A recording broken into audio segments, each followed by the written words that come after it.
Awadh computer centre के इस class में आप सभी का स्वागत है। हम लोग अभी वर्णमाला पढ़ रहे हैं। क्या पढ़ रहे हैं? वर्णमाला। और वर्णमाला में आज हम लोगों को क्या पढ़ना है?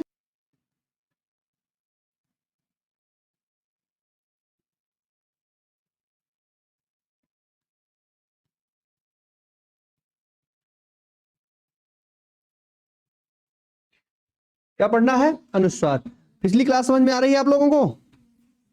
कोई समस्या तो नहीं है?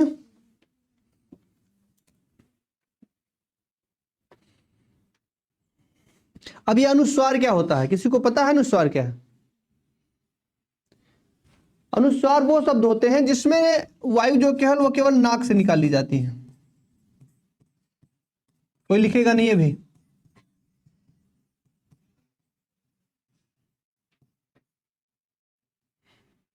यानी अनुस्वार बोलने में होता यह है कि जो हमारी वायु है वो केवल नाक से निकलती है, और ऐसे कोई वर्ण नहीं है जिनको बोलने से हमारी जो सांसें हैं वो नाक से निकले। तो इसमें प्रमुख रूप से क्या आता है? तो ये जो बिंदी होती है अंकी, ये बिंदी आती है अनुस्वार के अंतर्गत। ये बिंदी वाला जब कोई वर्ण हम बोलेंगे तो जो हमारी वायु है वो कहां से निकलेगी? नाक से निकलेगी। अनुस्वार, इसीलिए इसको क्या कहा जाता है? अनुस्वार कहा जाता है, क्योंकि इसको बोलने के बाद में जो हमारी सांसें हैं वो कहां से निकलती हैं? नाक से। और ये चांद बिंदी वाले जो शब्द होते हैं जैसे कि चंदा, जैसे कि फंदा, गंगा, आप लोग बोल के देखिए, नाक से निकलेगी ना सांस, तो इसको हम क्या बोलेंगे? अनुस्वार। किस श्रेणी में आएगा ये? अनुस्वार की श्रेणी में आएगा। कोई डाउट? हेडिंग डाल लीजिए अनुस्वार। एक मिनट, पहला क्लास किसका किसका है? 3 लोगों का। ठीक।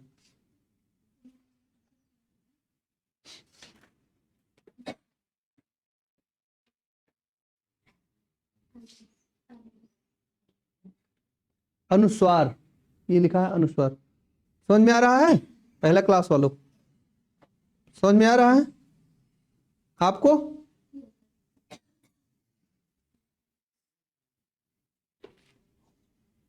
अनुस्वार हेडिंग पड़ गई? लिख लीजिए, इसमें वायु केवल नाक से निकलती है।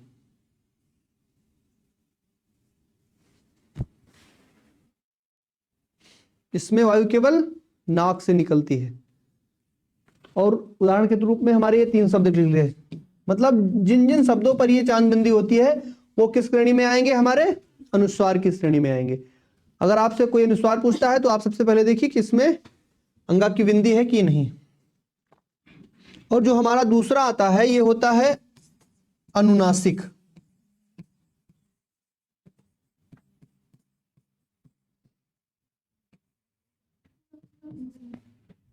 क्या होता है? अनुनासिक। अब ये अनुनासिक क्या होता है? किसी को पता अनुनासिक क्या है? कोई बता सकता है अनुनासिक क्या है? देखो, अनुनासिक में क्या होता है?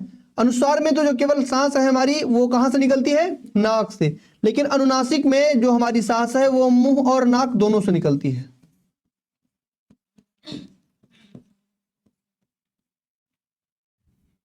अनुनासिक में कहां से निकलती है सांस? मुंह से और नाक से। इसलिए इसको क्या कहा जाता है? अनुनासिक। अनुनासिक। और इसमें हमारा क्या आएगा? इसमें हमारी अंग की बिंदी आती है और इसमें हमारी चांद बिंदी आती है, जैसे कि चांद,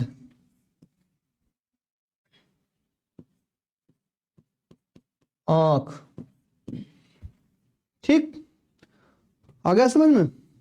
अनुनासिक और अनुस्वार में क्या अंतर है? अनुस्वार वो होता है जिसमें हमारी जो सांस है केवल नाक से निकलती है, और अनुनासिक वो होता है कि हमारी सांसें जो है नाक और मुंह से दोनों से निकलती हैं। अनुस्वार में हमारी अंग की बिंदी आती है और अनुनासिक में हमारी चांद बिंदी आती है। किसी को कोई डाउट? लिख लीजिए अनुनासिक। जिसको डाउट हो बोल के प्रैक्टिकली भी देख सकता है।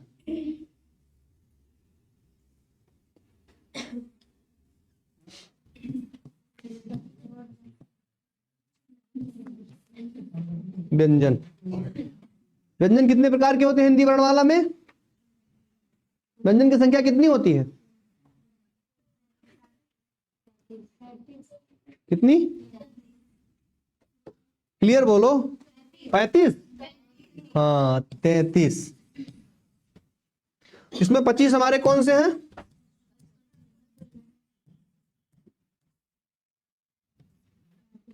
और 4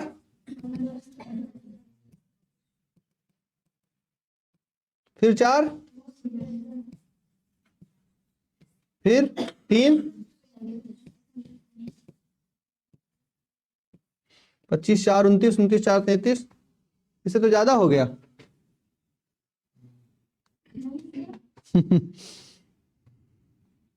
अब देखो, जो संयुक्त व्यंजन है वो दो व्यंजनों से मिलकर के बने। ठीक, जो संयुक्त व्यंजन हमने आपको पढ़ाया था कि संयुक्त व्यंजन में क्या आता है? छत, त्रिक और ज्ञ। किससे मिलकर बना है? किससे किससे? का और सा से। ये किससे मिलकर बना है? ये किससे बना है? जा और। ठीक, यानी दो शब्दों से मिलकर के इन एक वर्ण का, दो वर्णों से मिलकर एक वर्ण का निर्माण हो, इसके इसलिए इसको क्या कहा जाता है? संयुक्त वर्ण।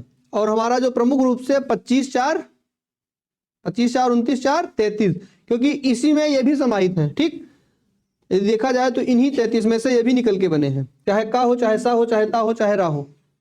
ठीक, तो इसलिए जो मूल रूप से माना जाता है, कितनी संख्या मानी जाती है हमारी? 33। आया आप समझ में 33 क्यों कहा जाता है? क्योंकि जो तीन संयुक्त व्यंजन है ये ऊपर वाले से ही मिलकर के बने हैं, इसलिए इनको अलग से काउंट नहीं किया जाता है। थोड़ा लिख लीजिए अब व्यंजन डाल के।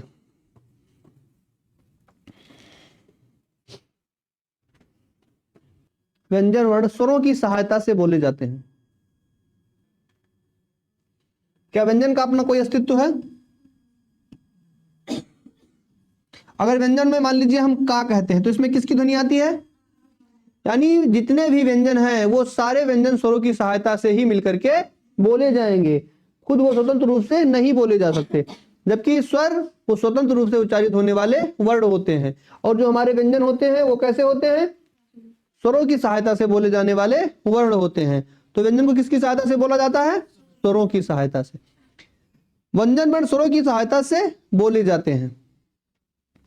व्यंजन का दूसरा नाम क्या है? देखिए, व्यंजन को और किस नाम से हम जानते हैं? ये एसआई में क्वेश्चन आया है, व्यंजन का दूसरा नाम। मान लीजिए अगर किसी ने दे दिया व्यंजन का दूसरा नाम क्या है, सीधा सीधा प्रश्न दे दिया, तो आप क्या, जब तक पता नहीं रहेगा तब तक क्या करेंगे? तो व्यंजन का दूसरा नाम है हल। क्या है? हल।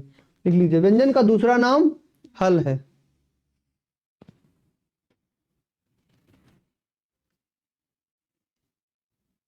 व्यंजन का दूसरा नाम हल है। और संस्कृत भाषा में भी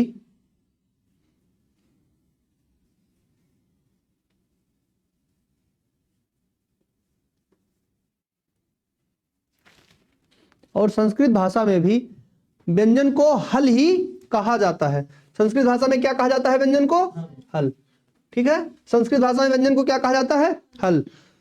काफी ऐसे वर्ड हैं जो कि आपको संस्कृत वाले वर्ड हिंदी में देखने को मिलेंगे, और उनको पढ़ना भी आपको पड़ेगा। इसलिए यह जानकारी होना जरूरी है कि संस्कृत और हिंदी के बीच में क्या संबंध है।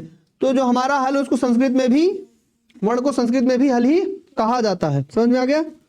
इनकी संख्या कितनी होती है? व्यंजन की हमारी संख्या कितनी होती है? 33। व्यंजन की संख्या 33 होती है।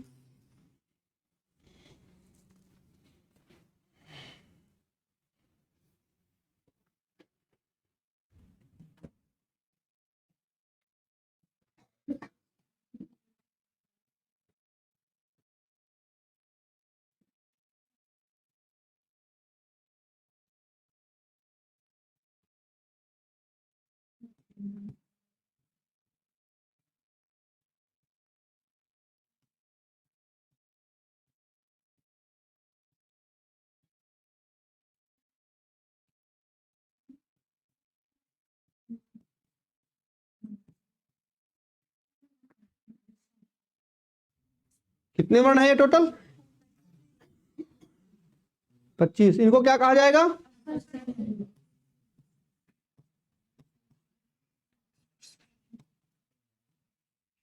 स्पर्श व्यंजन। स्पर्श व्यंजन में वर्णों की संख्या कितनी है? 25।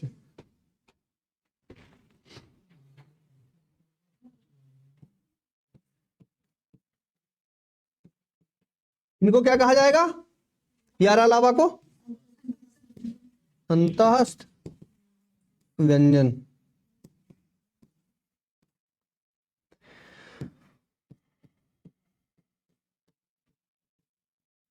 शाखा सा, इनको क्या कहा जाएगा?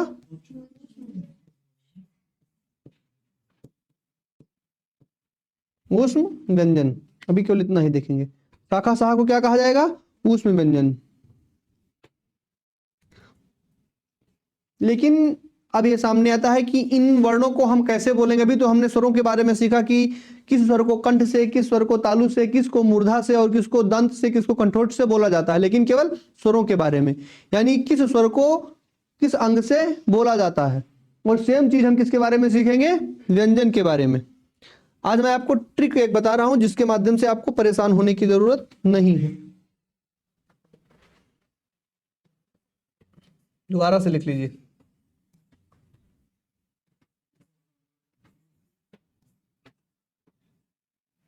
ठीक,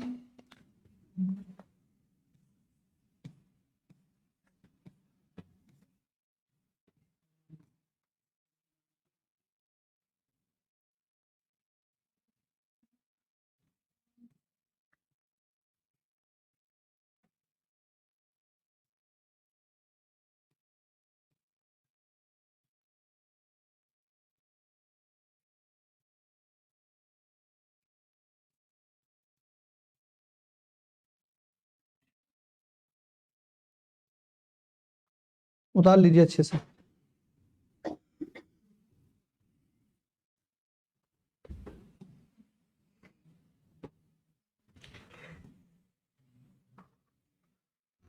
और एक ट्रिक नोट कर लीजिए, KTM 2।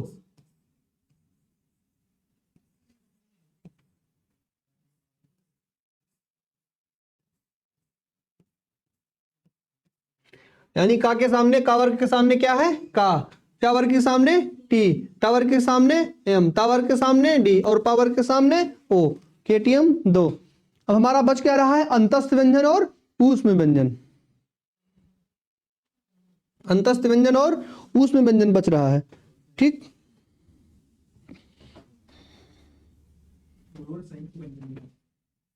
या, रा, ला, वाह, यही बच रहा था। यारा लावा बच रहा था ना? क्या हुआ? नोट कर लीजिए इतना।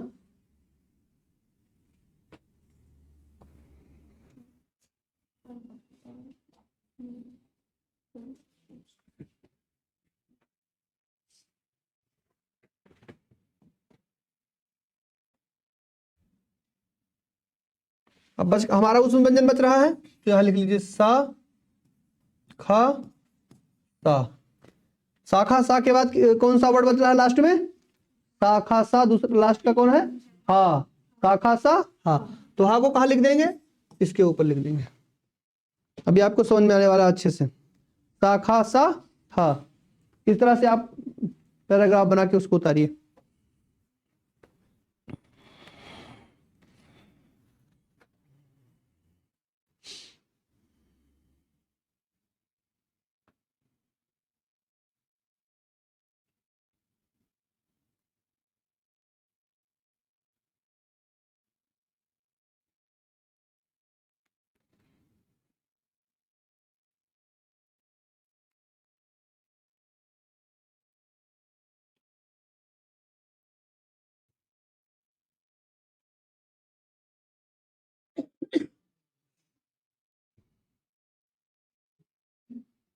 हो गया?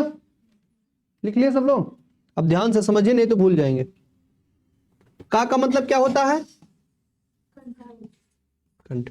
अब हमारा कंठ के माध्यम से कितने वर्ण आएंगे? का, खा, गा, घा, अंगा और हा। यानी कंठ से कितने वर्ण निकलेंगे? अभी समझिए, केवल लिखिए नहीं, भूल जाएंगे, हम जिम्मेदार नहीं इसके। का, खा, गा, घा, अंगा और हा। कहां से आएगा ये? कंठ से। उसके बाद में क्या है हमारा? टी। टी का मतलब तालु से क्या क्या निकलेगा? चा, छा, जा, झा, या और या और सा। आ रहा है समझ में? चा, छा, जा, झा, या और सा। ये कहां से निकलेगा? तालु से। कोई डाउट इसमें? मां से क्या होता है? मूर्धा से क्या निकलेगा? टा ठा डा ढा ड़ा रा और खा। टा ठा डा ढा रा रा और खा। कहां से निकलेगा ये? मूर्धा से। डी से क्या होता है? दंत।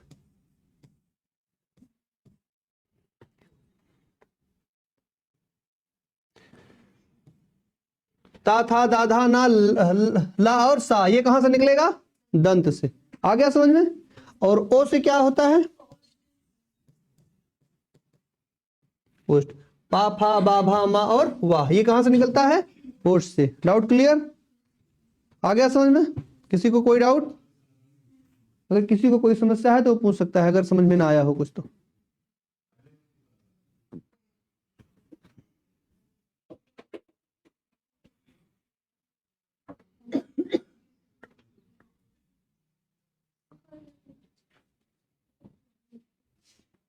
ना दिखे तो बोल दीजिए।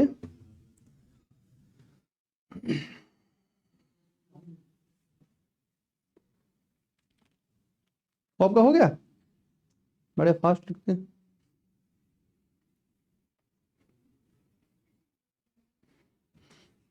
चलिए,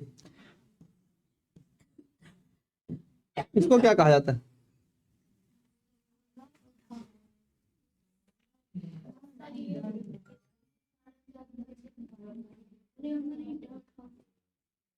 है क्या ये?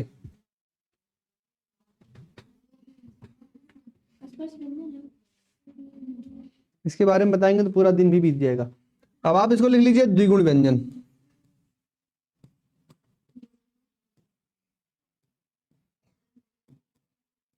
यही छूट रहा था, द्विगुण व्यंजन। हालांकि ये आता है बहुत हाई लेवल में, आरओ के एग्जाम में इस तरह के क्वेश्चन पूछे जाते हैं। आपके लिए ज्यादा इनफ है जो पैराग्राफ में लिखा है। अब आपसे कोई पूछेगा कि व्यंजन में तालु से कौन शब्द आते हैं, तो आप बता देंगे तुरंत। तालु से कौन कौन आते हैं? चा छा जा झा, या और सा। दंत से कौन कौन आते हैं? ता था दा धा ना ला और सा। समझ में आ गया? होठ से कौन आते हैं? पा फा बा भा मा और वाह। क्लियर? कोई समस्या किसी को? सबको आ गया समझ में? चलिए अच्छा। अब लोग डाल लीजिए अब हेडिंग द्वित व्यंजन।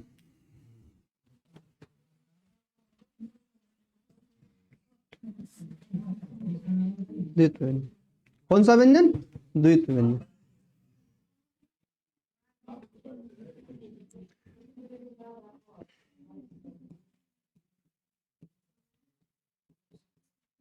कौन सा व्यंजन है? द्वित व्यंजन। देखिए समझिए पहले। अभी द्वित व्यंजन क्या होता है? जहां कोई एक ही शब्द दो तीन बार आ जाए उसको क्या बोलेंगे? द्वित व्यंजन। यानी एक ही वर्ण हो और बार बार आए। कोई ऐसा वर्ण जैसे मान लीजिए है लल्लन, कितनी बार लाया इसमें? लगभग दो से ज्यादा, तीन बार। तो ये कौन सा व्यंजन हो जाएगा? द्वित व्यंजन। जैसे हो गया दिल्ली, अब वो आप गिनिए कितने हैं। इसमें कितनी बार आया है? एक से ज्यादा बार। एक से ज्यादा बार आएगा तो वो हो जाएगा द्वित व्यंजन। चार बार है, 10 बार है, इससे नहीं मतलब। द्वित व्यंजन कब होगा? जब कोई वर्ण एक से ज्यादा बार आ जाएगा। दिल्ली में ला कितनी बार आया है? 2 बार। तो ये क्या हो गया? जैसे कोई कहता है चच्चा, कितनी बार चा है इसमें? एक से ज्यादा बार है ना, तो किसके अंतर्गत आएगा ये? द्वित व्यंजन के अंतर्गत। तो ये समझ में आ गया? जब कोई एक वर्ण एक से ज्यादा बार आए तो उसको किस श्रेणी में रखा जाता है? द्वित व्यंजन की श्रेणी में। कोई एक वर्ण एक से ज्यादा बार आता है तो उसको द्वित व्यंजन की श्रेणी में रखा जाता है। नोट कर लीजिए। देखिए अब क्या लिखेंगे हम लोग? हो गया ये?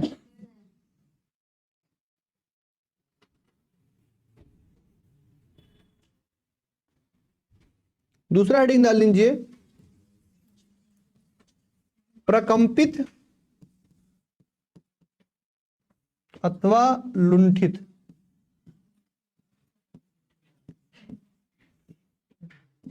प्रकंपित अथवा लुंठित व्यंजन। कौन सा? प्रकंपित अथवा लुंठित व्यंजन। प्रकंपित अथवा लुंठित व्यंजन। अब इसमें कौन सा व्यंजन आएगा हमारा? कौन सा वर्ण आएगा? किसी ने पढ़ा इससे पहले? हमने कल आपको उस दिन बताया था जब रा के बारे में आपको हम बता रहे थे। क्या बताया था फिर आपसे?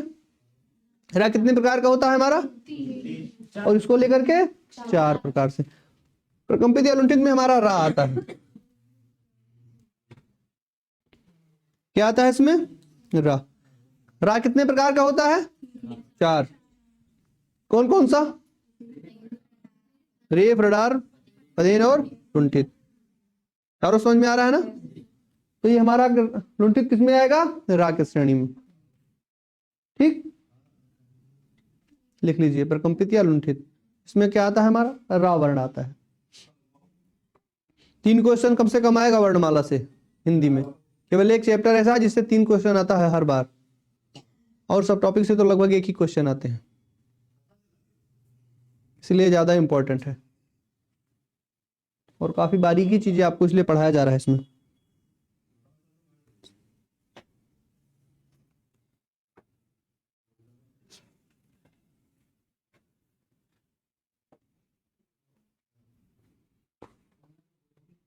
हो गया? अब तीसरा लिख लीजिए पारसिक।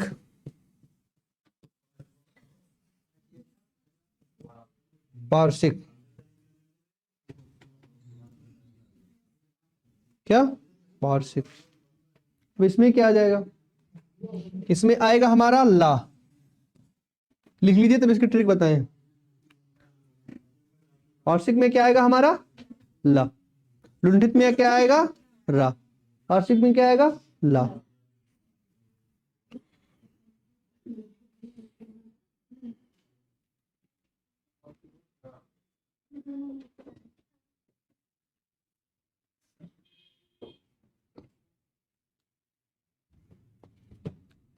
पहला अक्षर क्या है ये? और ये क्या है? पल। पल याद कर लेंगे तो ये आपने ऑटोमेटिक याद, जैसे हम याद करते हैं आपको वो ट्रिक बताए हैं। इसमें से पा याद कर लीजिए, इसमें सया ला याद कर लीजिए। पा से पारसिक, ला, पल हो गया। जिससे भी रिलेट करके आप लोग याद कर पाए कोई बुरा नहीं है ना, आपको किसी को बताने जाना हमने कैसे याद किया है, ये नहीं मैटर करता। याद है बस, यही मैटर करता है, वो चीज आपको याद है, इंपॉर्टेंट बस वही है। हो गया? अब तीसरा हेडिंग डाल लीजिए अर्ध स्वर, जो आधा स्वर की श्रेणी में भी आता है।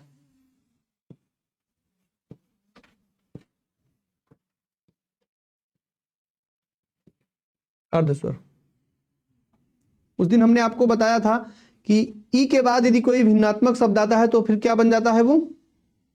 अगर आ के बाद कोई भिन्नात्मक वर्ण आता है तो आ किसमें बदल जाता है? जब व्याकरण के बारे में आपको बता रहे थे तो क्या बताया था? आ या ई के बाद कोई भिन्नात्मक वर्ण आता है, मान लीजिए जैसे ई है, ई के बाद में अगर आ आया तो क्या हो जाएगा? नहीं आ है, आ के बाद में अगर ई आया तो किसमें बदल जाएगा? या में। याद है? व्याकरण के बारे में पढ़ाए तो आपको बताया गया था। तो हमारा अर्ध स्वर क्या हेडिंग डाल लीजिए? अर्ध स्वर। तो अर्ध स्वर में क्या हमारा आएगा? या और वाह। अब आपको जब संधि पढ़ाएंगे तब पता लगेगा कैसे है। अर्ध स्वर में हमारा क्या आता है? या और वाह। समझ में आ रहा है सबके? हार्ड तो नहीं लग रहा ज्यादा?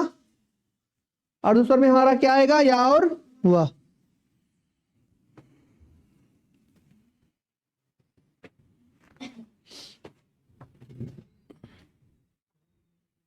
ये हो गया?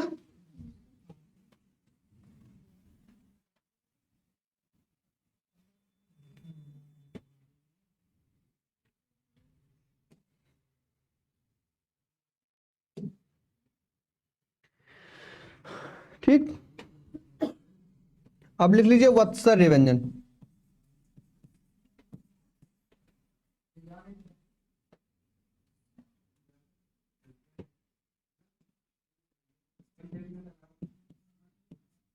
लिख रहा है? कम दिख रहा है?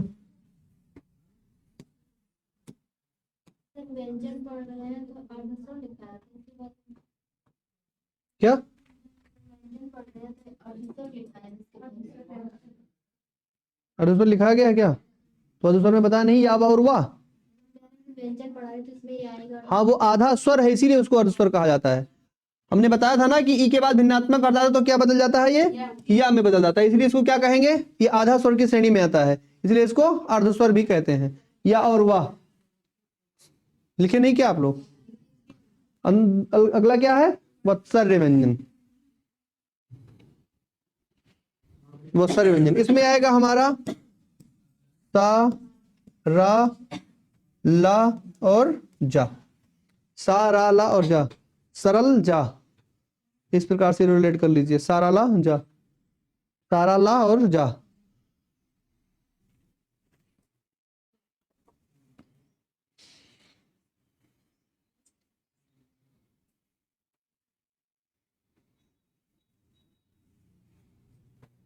ठीक, फिर लिख लीजिए काकल्य। क्या? काकल्य। काकल्य, काकल्य में हमारा आएगा हा और आहा। अभी आपको बताएंगे कि ये क्यों आएगा। आ और हा से मिलकर ये बनता है। इसमें किसकी ध्वनि आती है? हा की, इसलिए इसको किस श्रेणी में रखा जाता है? हा के। आहा। काकल्य में क्या आता है? आ और हा। काकल्य हो गया। अब अगला डाल लीजिए संघर्ष स्पर्शी।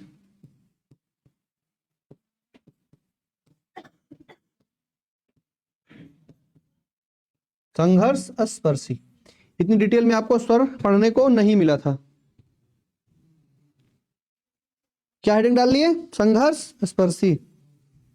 इसमें हमारा आएगा चा, छा, जा और झा। संघर्ष स्पर्शी में क्या आएगा? चा, छा, जा और झा। इसको बोलने में हमें थोड़ा ज्यादा मेहनत करनी पड़ती है। चा, छा, जा और झा, यानी ये जो हमारे मुंह से निकलता है थोड़ा झटके के साथ निकलता है। चा, छा, जा, झा। ठीक है, इसलिए इसको क्या कहा जाएगा? संघर्ष स्पर्शी।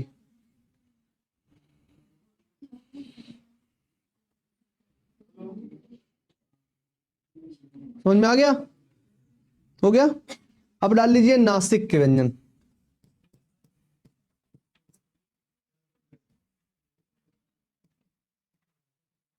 क्या? नासिक व्यंजन। अब ये नासिक व्यंजन हमारा क्या है? लिख लीजिए नासिक व्यंजन।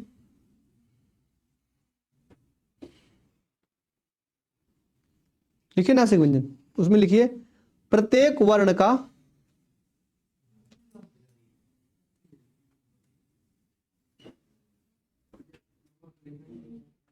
पांचवा अक्षर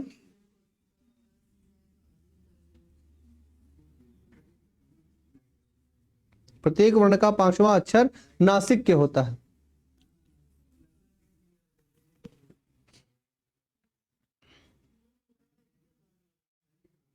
प्रत्येक वर्ण का पांचवा व्यंजन जो हमारा क्या होता है? नासिक के। अब देखिए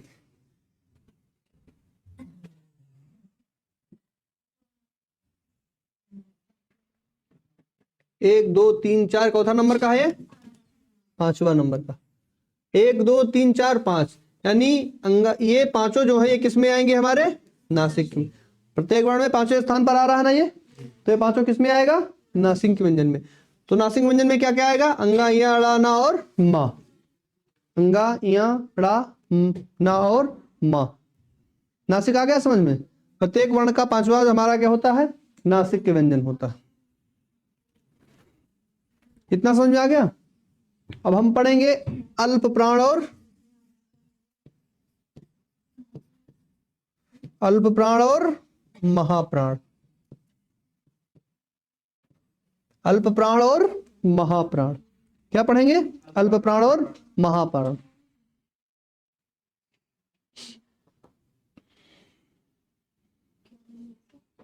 तो पहले हेडिंग डाल लीजिए अल्प प्राण।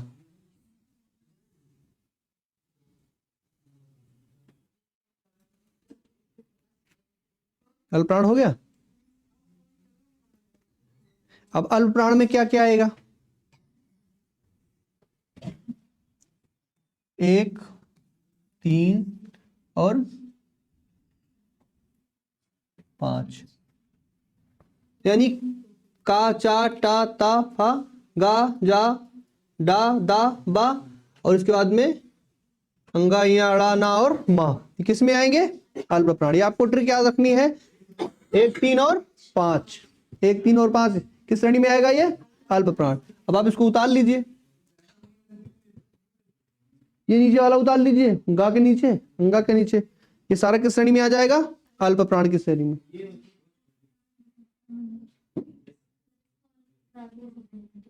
है? क्योंकि ये जो शब्द हैं इनको बोलने में महाप्राण की अपेक्षा कम वायु और कम समय भी लगता है। ठीक, अभी आपको लिखाया जाएगा कि ये जैसे का को बोलने में का और खा बोलिए बोलिए ज्यादा समय किसमें लगता है? खा में ना। तो ये खा हमारा महाप्राण हो गया, का में कम समय लगता है, तो क्या क्या हो गया? अल्प प्राण हो गया। बोलने के आधार पर जो समय लगता है उसके आधार पर इसको अल्प प्राण और महाप्राण कहा गया। ठीक, कितना लिखा गया? हमारे अंतस्थ व्यंजन कितने प्रकार के होते हैं? कौन कौन? और उनको भी हमारे अल्प प्राण में जोड़ दिया जाता है, यानी यारा लावा भी आपका आएगा।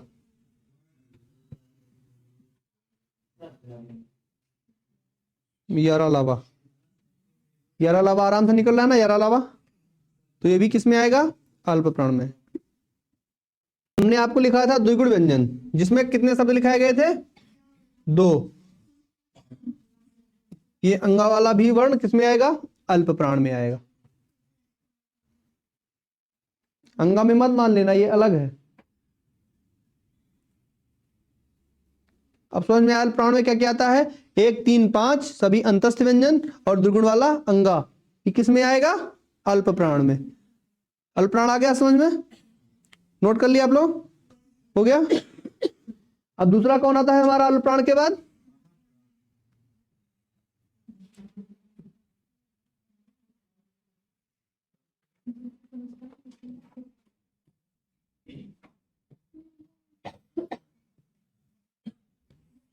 अब तो बद्ध प्राण नहीं लग रहा है,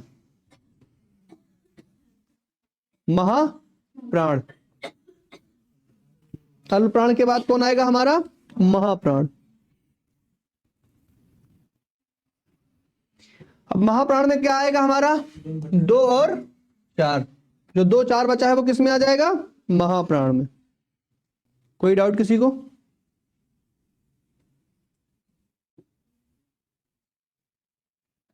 अगर कोई पूछेगा कि अल्प प्राण वाले वर्ण कौन कौन से हैं, क्या क्या ट्रिक है इसकी? 1, 3, 5 और सभी अंतस्थ व्यंजन। अगर महाप्राण पूछेगा तो क्या ट्रिक है? 2, 4।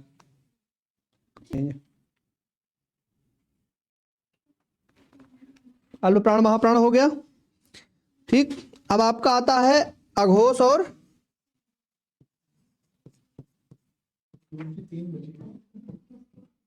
शायद रीजनिंग की क्लास नहीं होगी आपकी,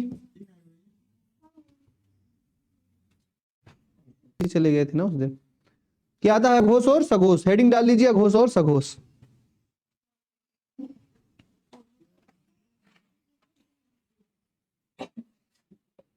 कोई डाउट तो नहीं है ना? डाउट लेके नहीं जाना चाहता हूं। हो गया ना ये?